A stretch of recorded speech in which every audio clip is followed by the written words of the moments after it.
Good evening. Thank you for coming. We're going to be doing two shows tonight, Boston Blackie and Fibber McGee and Molly.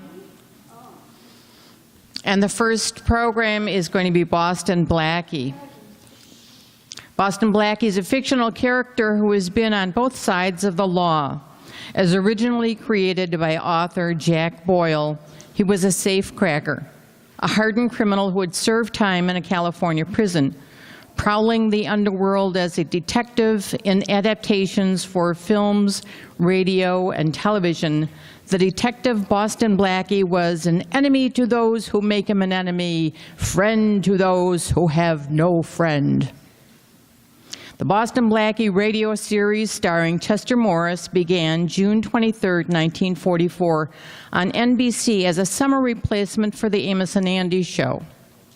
Sponsored by Rinso, the series continued until September 15th of that year. Unlike the concurrent films, Blackie had a steady romantic interest in the radio show. Leslie Woods appeared as Blackie's girlfriend, Mary Wesley. Harlow Wilcox was the show's announcer. On April 11, 1945, Richard Colmar took over the title role in a radio series syndicated by Frederick Ziv to Mutual and other network outlets. Over 200 episodes of the series were produced between 1944 and 1950. While investigating mysteries, Blackie invariably encountered harebrained police inspector Faraday, Maurice Starpin, and always solved the mystery to Faraday's amazement. Initially, friction surfaced in the relationship between Blackie and Faraday, but as the series continued, Faraday recognized Blackie's talents and requested assistance. Blackie dated Mary Wesley, or Jan Miller, and for the first half of the series, his best pal, Shorty, was always on hand. The humorless Faraday was on the receiving end of Blackie's bad puns and wordplay. Now here's Boston Blackie, Blackie and the Fur Trade.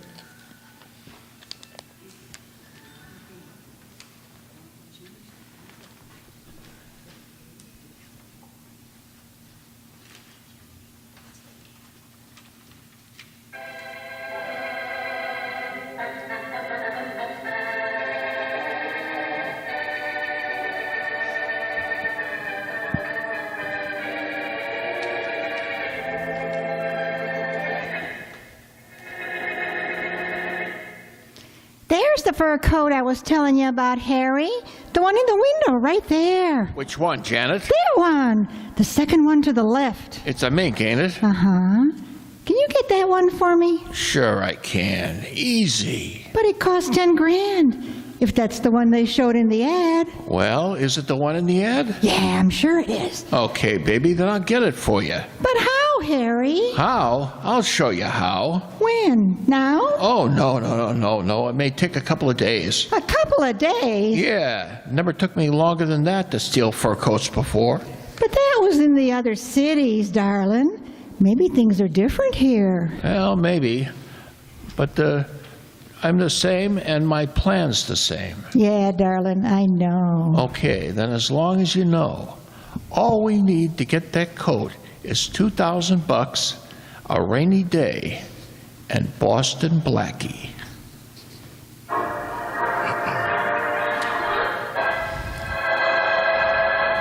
And now, under Richard Colmar as Boston Blackie, enemy to those who make him an enemy, friend to those who have no friends.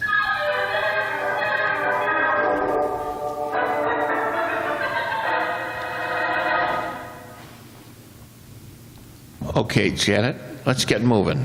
You got the coat, Harry, the mink?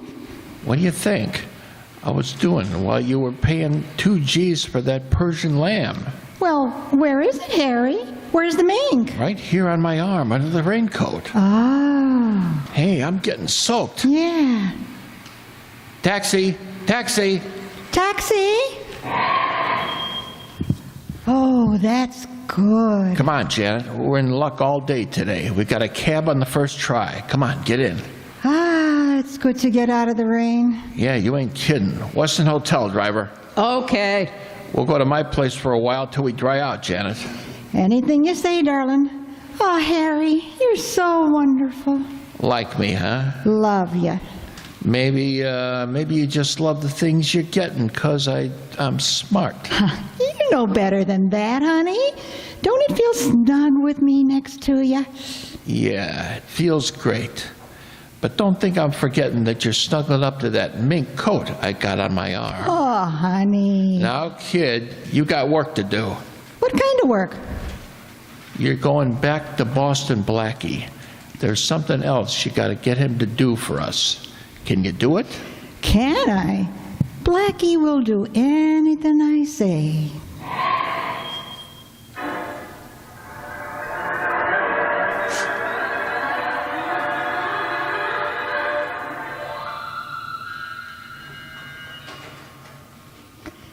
Hello, Blackie. Oh, hello, Janet. Come on in. Thanks. Did you get the coat? Yeah, I did. You obviously didn't have any trouble. Oh, none at all, thanks to you. Well, don't thank me for anything else. I'm glad to do it for you. Well, I want to thank you just the same, Blackie. After all, I couldn't have gotten this without your help. Well, you can have my help anytime you want it, Janet. Say, that's a pretty coat you're wearing. Is that the one? It's one of them. The other's a mink, and it's beautiful. And Blackie, you're wonderful. I can't thank you enough. Don't look now, but you just thanked me very nicely. Oh, I think you're sweet.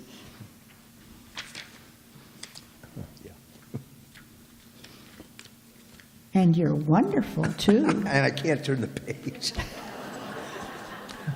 Blackie never said he was a good page turner. Wonderful and sweet. Say, I'm quite a guy. I should say you are. Blackie, I'd like to bring the mink to you. Would you keep it for me, please? Oh, sure. But why? Well, I think it's safer with you. I don't like to keep it in my hotel room. Well, I'll keep it in a safe place for you until you leave town, if you like. Oh, that won't be for several days yet. Maybe a week or two. And I'll want to get a few more things while I'm here. You'll help me with them, too? You can count on me. I'll do my part. As well as you did this time? Don't worry. You just name the store. I'll do the rest. Blackie, that's all I want to know.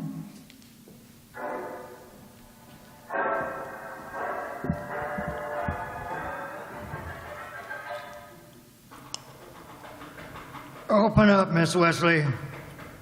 Open up. Who is it? Faraday, Inspector Faraday. Open the door, Miss Wesley. Just a second. Come on, come on. Well, at least you can wait until I get the door open. Now, what's all the excitement about? I'm looking for something and someone. Well, if it's Blackie, he isn't here. No, I'm not looking for Blackie yet. What I'm looking for right now is proof of something maybe you and Blackie did together. Well, let's see. We went to the movies together last night. Would you like to see the ticket stubs? No, I'd like to see some stolen furs. Stolen furs? Yeah, stolen by a man and a woman. The description of the woman almost fits you. And I have a hunch that the man is Harry Barlow, wanted for murder in Kansas. Well, that's just fine, Inspector Faraday. But what does that have to do with Blackie? Plenty. Blackie phoned the stores and recommended some customers. Then shortly after they showed up, expensive fur coats were missing. And you think I was the woman? Yeah. Well, I wasn't. Well, maybe you were, and maybe you weren't. But I'm going to search this apartment just the same. Oh, no, you're not, Inspector. Oh, yes, I am, Miss Wesley. Not without a search warrant. You know the law, do you? I certainly do, and you can't search my apartment without a search warrant. That's right, Miss Wesley, I can't. But it just so happens that right here in my pocket, I have a warrant to search this apartment. You what? Sorry, Miss Wesley, I hope I don't find anything here. But you take a look at this warrant while I take a look at your closets. Oh, my gosh, this is a warrant to search my apartment. You're not joking. I'll say I'm not.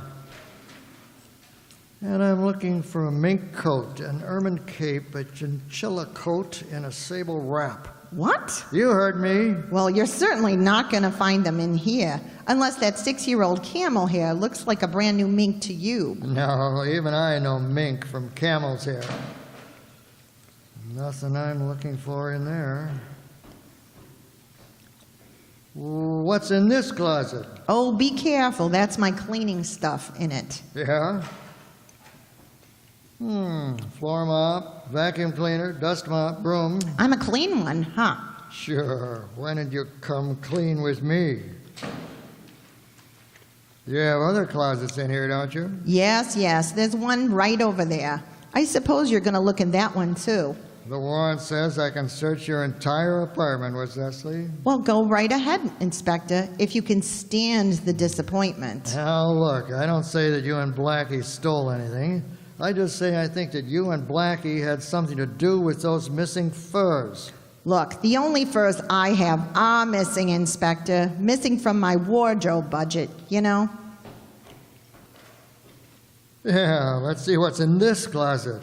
It looks like it's got nothing in it but dresses. Well, it's strange that it should look that way because all it has is dresses. Wait a minute till I look behind them. What did you find behind them, Inspector? Nothing. Just the wall. Only, what's this? Over on the side of the closet. It's just a box. Yeah, it looks as if it might have a coat in it. A fur coat. It's heavy. Inspector Faraday, don't open that box. No, my warrant says I can search this apartment and everything in it. Yes, but don't open that box. Please, you can't. Blackie said it wasn't to be opened by anyone. Blackie sent this box to you? Yes, and he warned me not to open it. Please, Inspector, please. Blackie must have a good reason. And I think I know what that reason is, too. Oh? I'm opening this box. Inspector, I don't know why. This string is as strong as wire. Ah, that's got it. And I'm going to get it, too. Blackie will never believe that I didn't open it. If it has what I'm looking for in it, I'll tell Blackie who opened it. Oh, golly. Well, it's open and... Miss Wesley, Yes? want to come and have a peek? Why? What's in the box? You know what's in it, and now I do too. A fur coat! A mink! Stolen mink. Oh, no! Oh, yes. Well, Blackie didn't steal it. So you say Blackie sent it to you, Blackie asked you to hide it, but Blackie had nothing to do with this, huh? Well, I don't know why he sent me this coat or why he asked me not to open the box, but I'm going to find out why. I'm going to see Blackie. You're going to see him, Miss Wesley? Yes, I am, and I'm going to get a few things good and straight. Well, I'm going to see him too, because at last I got proof that boyfriend of yours is crooked.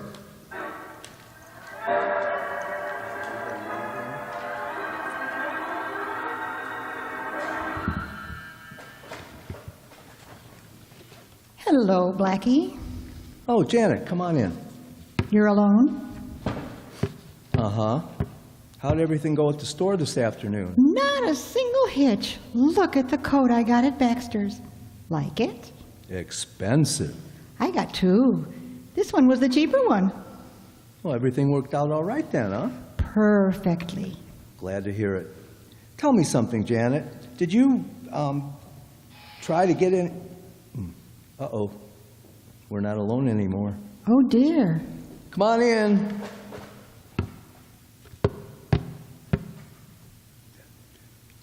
Hello, Blackie. Goodbye, Faraday. Don't you say hello or goodbye to me, Boston Blackie. Well, oh, Mary, I didn't expect you. Mary, this is... Never mind who that is, Blackie. I know. She's the girl you sent to those stores to steal fur coats for you. What? And the nerve of you hiding them in my apartment. You opened that box, Mary. No, she didn't. I did. And I know this girl is working with you. She's wearing the fur coat she got at Baxter's this afternoon. Blackie, you better do something about this. I'll say he better, Miss whatever your name is. He has some splaining to do. And he can explain everything to me down at headquarters. Come on, lady. You're going with him. Blackie? No, she isn't, Faraday. You're not taking us anywhere. No? You deny you sent that coat to Miss Wesley's? No, I admit it. And I admit I told her not to open the box, too. Oh, why, Blackie? Why did you do that? Let's not worry about why, Miss Wesley. He admits everything. And I think you'll admit that this is a gun in my hand, too, Faraday. Blackie, put that gun away. Not until I put you away, Faraday, in this closet. Blackie, please, don't! Quiet, Mary. What are you doing? I know what I'm doing. Get in the closet, Faraday. Okay, Blackie, but so help me. I'm gonna take care. I'll take care of you. Oh, Blackie, you shouldn't have done that. It's all right, Janet. Don't let Faraday bother you. Blackie, what's this all about? You have nothing to worry about, Mary. Oh, I haven't, and I suppose this is all very funny. No, it's not funny at all. I have Faraday locked in the closet. Now, you get into this one. What? Sorry, Mary, sorry. But you're going to be left in the dark. Blackie, what are you doing? Locking you in a closet, too. Can't you tell? Blackie, what'll we do now? Janet!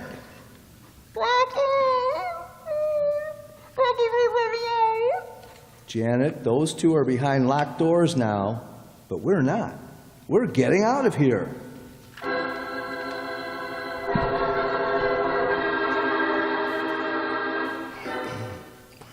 Janet Corning and a man named Harry Barlow, wanted for a Kansas murder, are stealing furs and apparently getting assistance in their work from Boston Blackie.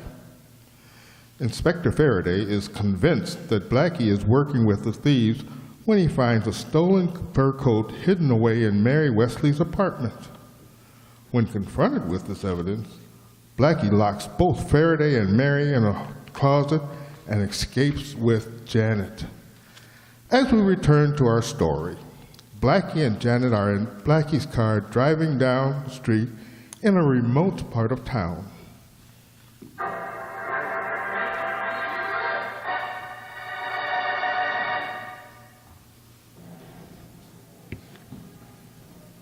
All right, Janet.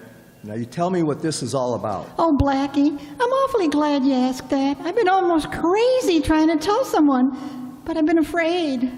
But you're not afraid to tell me? No, because you can help me. Somebody better help me. On account of trying to help you, I'm really in a mess. Well, you'll get out of it, Blackie. You always do. But what about me? What about you? Well, you know who I am, don't you? Of course I know who you are. Niece of my best friend, Charlie Kingston. That's why I went to the trouble of locking Inspector Faraday in a closet. And that girl. Why did you lock her in the closet, too? So Faraday would know she wasn't in on this. Now, come on. Tell me, what kind of a jam are you in? Blackie, I'm working with a man named Harry Barlow. Not because I want to, but because he tricked me into it. And Barlow is making you do what? Steal furs with him. How? Oh, it's all very simple. I go in and ask to look at furs, and while I buy a cheap one, Harry steals an expensive one that I've looked at but didn't buy. Blackie, he made me get you to recommend you so that the stores wouldn't hesitate to show us their best stuff. Oh, so that's the racket. Okay, how can I get in touch with this guy? I'll give you his address. In fact, if you want to go and see him and walk in on him by surprise, I have the key to his room right here in my bag. No, never mind about that. Just give me his address. Where does he live? 507 Lane Street. 507 Lane Street, huh? I think I'll go up and have a little talk with that guy. But Blackie, please be careful. He's dangerous. So am I, sometimes. And this is one of those times. But he is. He really is. You're taking an awful risk, and you shouldn't do it. Not for me. I'm not doing it for you alone, beautiful. I'm doing it for myself, too. Furs are supposed to keep people warm. I can believe that. The one you and Harry stole certainly have made it hot for me.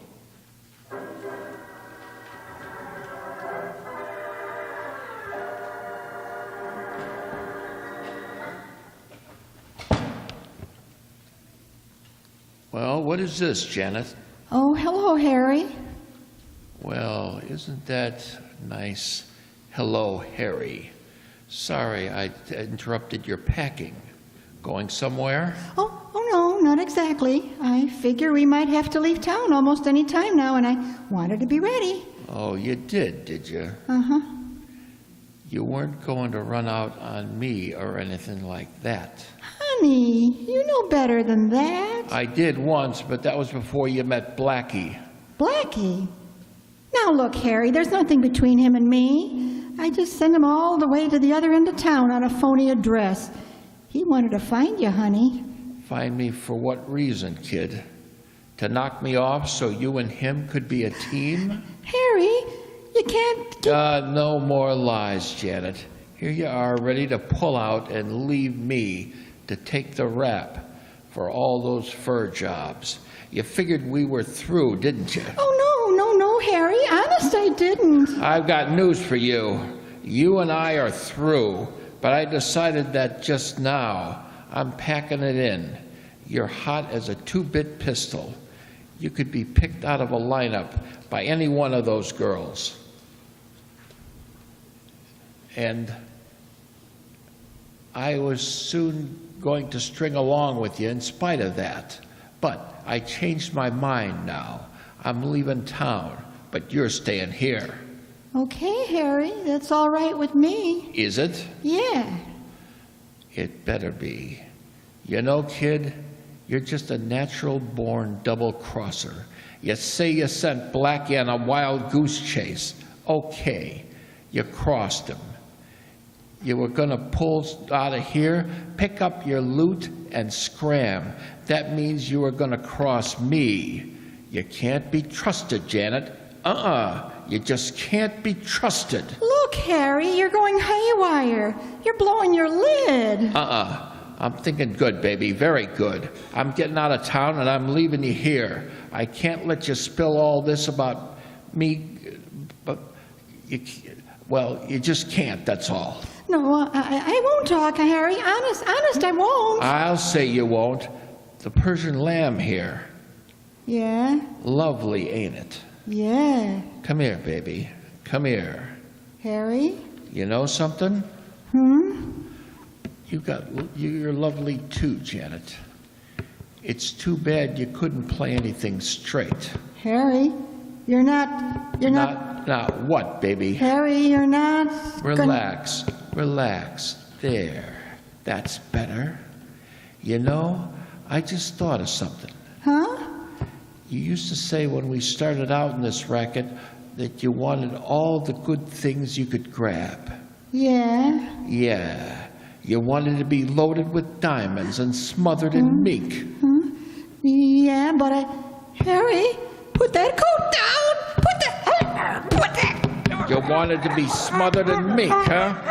Well, you're going to have to make it a real slight sacrifice, darling. You're going to be smothered in Persian lamb.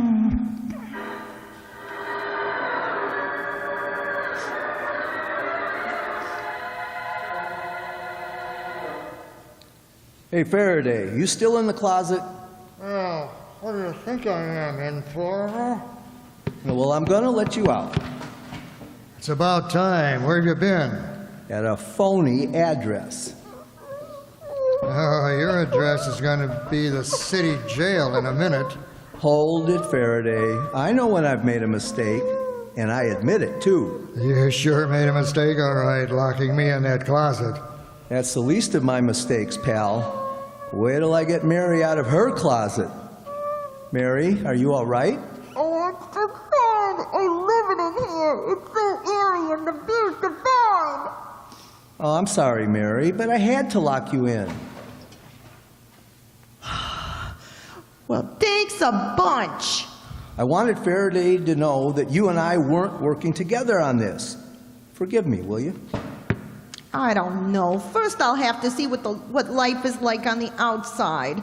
My goodness, it's still daylight, isn't it? Maybe it's daylight, Miss Wesley, but your friend Blackie is going to be in a nice dark cell. Look, Faraday, look, I told you I made a mistake. I thought that girl was the niece of my friend Charlie Kingston and in a jam.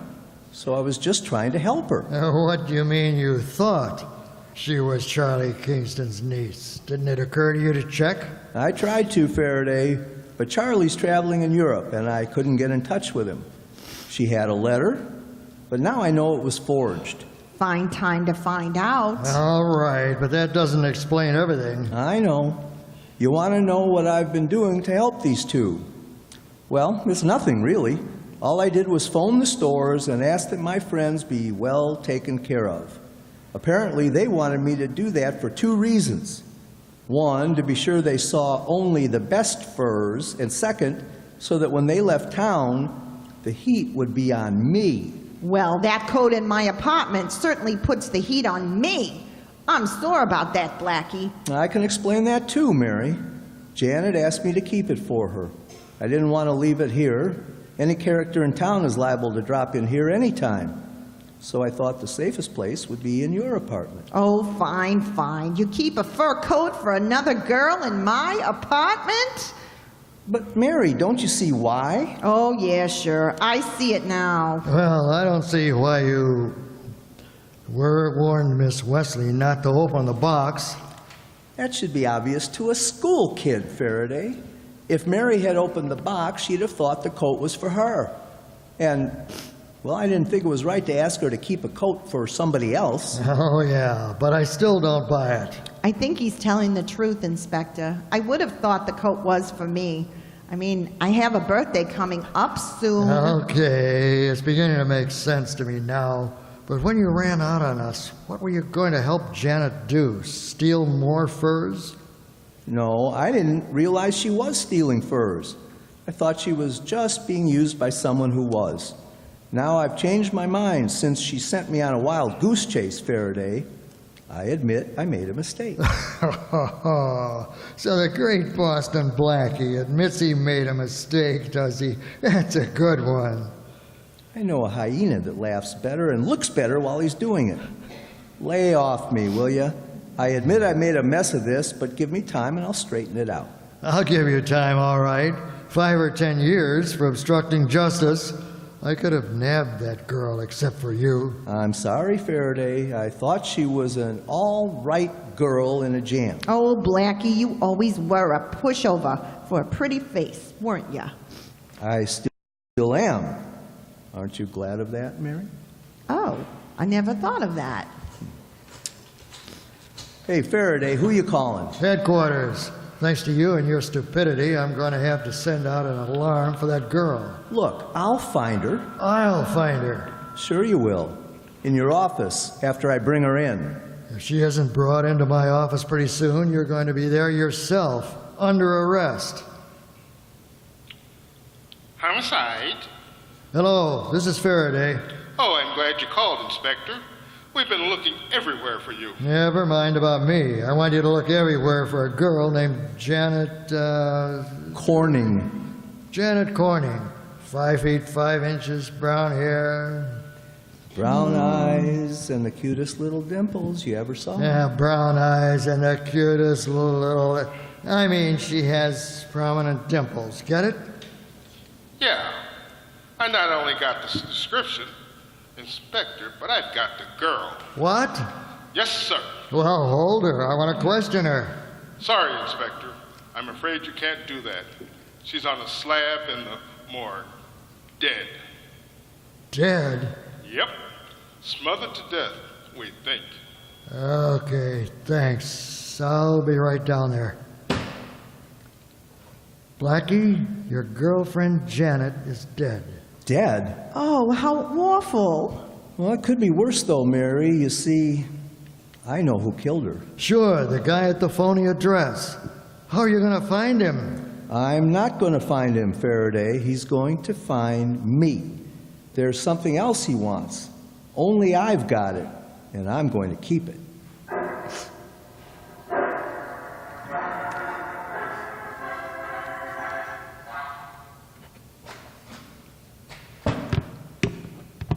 Oh, who's that? You want to know, Blackie? Who are you? What are you doing in my apartment? Maybe you'd like one answer at a time, huh? Yeah, at this time in the morning, one at a time is all I can understand. Who are you? Harry Barlow. Mean anything to you? Yeah, you're Janet Corning's partner. Or should I say the late Janet Corning's partner? You know she's dead, huh? Blackie, you awake enough to see this gun in my hand? I saw that before I saw you. I don't know which of you I'm sorrier to see. Give me that key, and you won't see either of us in a minute. What key? You know, the key that Janet gave you. The key to the safe deposit where I got the furs in. Oh, that key. Yeah, I got it, but Janet didn't give it to me. I lifted it out of her purse. What? Well, what's the difference to how you got it? I want it. I'm leaving town, and I'm not leaving without those furs. All right. With that gun in your hand, I guess there's nothing I can do but let you have the key. It's right there in the top of the drawer. I'll get it for you. Oh, no, you won't, Blackie. I'll get it myself. What's the matter? Don't you trust me? Well, sure I trust you, Blackie. As long as you keep your hands right where they are. Yeah, that's the key, all right. Well, if you want to take it, I can argue with you, but not with that gun there. I'm going to take it all right as a little present for Papa.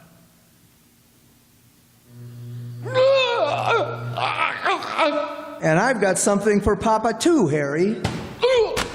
It's the poke in the jaw I gave you that knocked you out, Barlow. But wouldn't you like to know what hit you when you grabbed that key?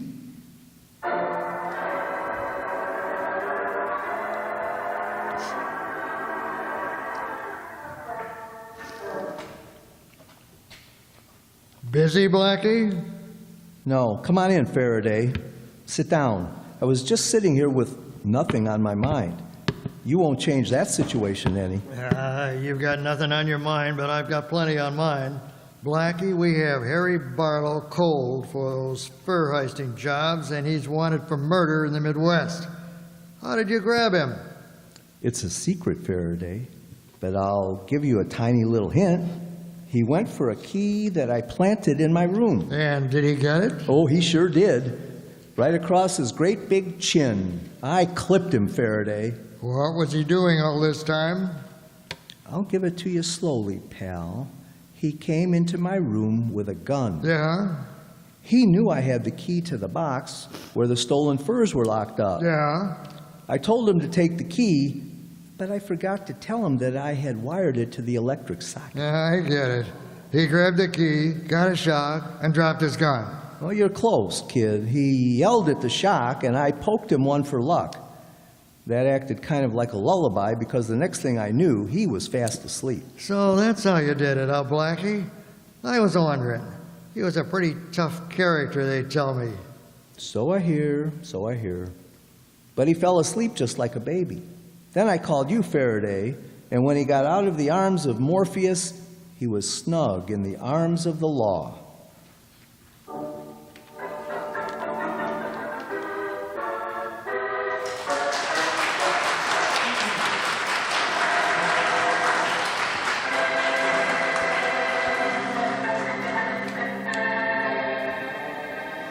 Our actors tonight, Janet the Bad Dame, played by our fearless leader, Ellie Babka.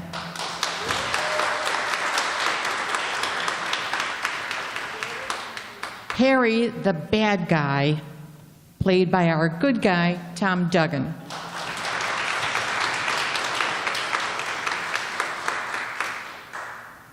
Announcer and fearless officer, Andre Dixon.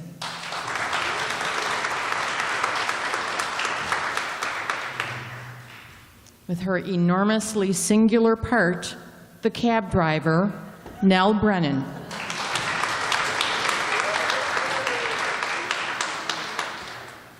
Blackie played by Jay Summerfield. I mixed them two together. Inspector Faraday, the hard-boiled cop, Herb Thompson.